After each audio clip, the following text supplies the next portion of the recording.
Hey guys, welcome back to Bicycle Garage. Today was going to be part 2 of wash and shine of the 1948 Bedford.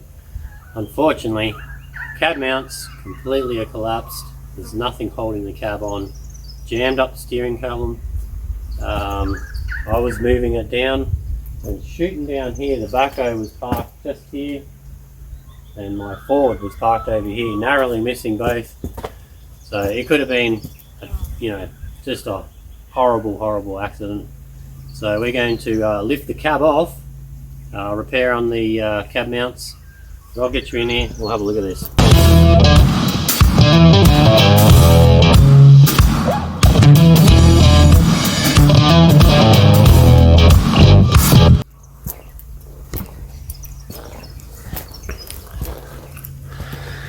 So what we got here is part of the cab mount. That's part of the cab, and this is the mount coming up through it here. So that completely is not attached to anything. This one here, it's a secondary one. I think this one's actually not factory. This one's been put in at a later stage, because this one here is the factory one. I'm not sure that spring's supposed to be on there, because this is the floor pan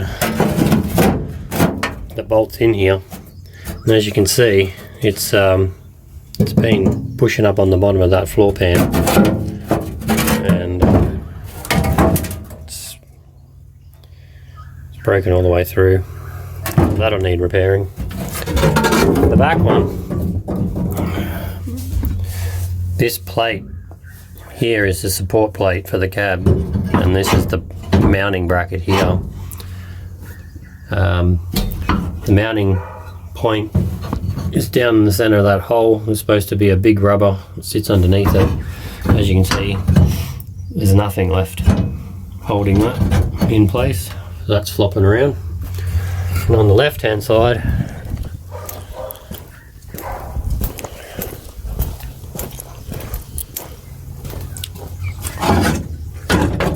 we have the same issue again. There's what's left of the mounting plate there. So in order to fix this thing properly, I'm going to have to take this cab off, take it up to the shop, and grind all this out, make some new mounting points, and probably make it out of angle, probably 3mm, something sturdy. It's going to last a little longer. I'd say the back one went first. There's only a single mounting point at the back of this cab, so it sits right in the center of the cab.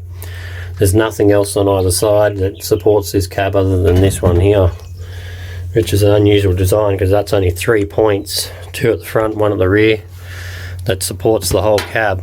And the steering column, when I was moving it down to bring it up here to give it its bath, the steering column was the only thing. I've undone it now. I've just gone ahead and pulled that out because there was so much pressure on this steering column mount. Well, I didn't want it to break because these are, hard to come by, 1948. So I've undid that, relieved the pressure off the column because it was starting to bow. I didn't want it to bend up the column. It's still free, which is good. All this has been, it's just a piece of tin. I'll show you from the other side. So that will need replacing. Someone's made themselves up. Looks like an old sign. A bit of a floor pan. So we'll go and fix on all of that. These points here, they're supposed to be stabilized braces that go up to the main radiator cowl here. They're all really terrible condition. As you can see, that one's moving. Someone's had a go at welding there before, done a wonderful job. So I'll grind all those back, re-weld that, check these corner supports. The radiator cowl and radiator is only hung on by this brace and that hose. The bottom mounts are shot. So we probably caught that in time because trying to find one of those would be pretty hard these days. So I'm going to set the camera down and get to work.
As you can see, guys, I just tore the face off the Bedford.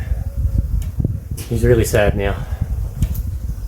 Those two bolts, oh my goodness. I had my breaker bar on it. I was putting everything into that. They were stubborn. Threads were clean, but see here, that's what's left of that rubber mount that holds the bottom of the nut to the mounting point there. It's just kind of looks like a licorice.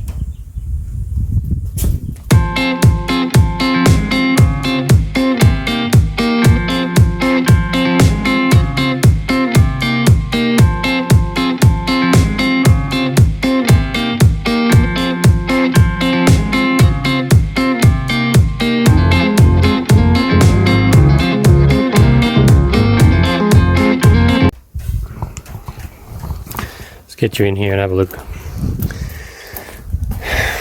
So those two bolts I was talking about before, just a couple of rubbers on the bottom. You see the nut on this one almost pulled through that washer. Obviously with the whole cab twisting, and these wings coming off there are what support the front of the wings, the front guards, to the front radiator support cowl. So two bolts in those for the front wings. That's the steering column undone. All you do is loosen this off, slip your collar back, and twist the steering wheel anti-clockwise, clockwise, left-hand thread I think it is, and that just screws back into the steering box, so quite easy to get out. So yeah, everything's loose now. Well, oh, linkage. Oh, it's already broken off. It must have broke off when I was coming down the hill. Yeah, bit of tie wire on there. It's already popped off. So I'll have to fix that a little better when we put it all back together. So I think we're up to getting a strap on this and getting the backhoe, and we'll basically run it through the cab back up, and there's a hook.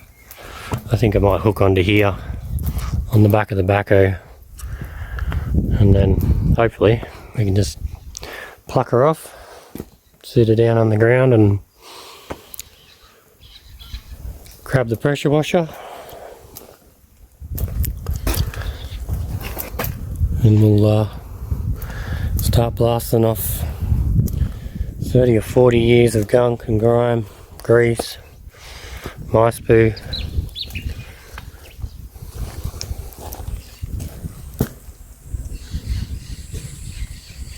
Right.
There she is, guys. Cab's off. This thing fought me every step of the way. It was holding on for dear life. I don't know, it just did not want to come off. There was nothing bolted onto this thing. These are the cab mounts I was talking about earlier. That's part of the actual cab there. This is the original mount. That's the aftermarket one someone's put on there. Here's the other one. It looks like it's made out of conveyor belt or something. That's the original one there. But this thing, it just fought me. But it's off now. So let's fire up that pressure washer, I'm going to blast it down, get it cleaned up so I can take it up the top shed, and we'll start working on these mounting points, re-brace the whole floor, get it all nice and structural and strong again and straight, and go from there.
That's it for part 2, guys. Thanks very much for watching. See you next time.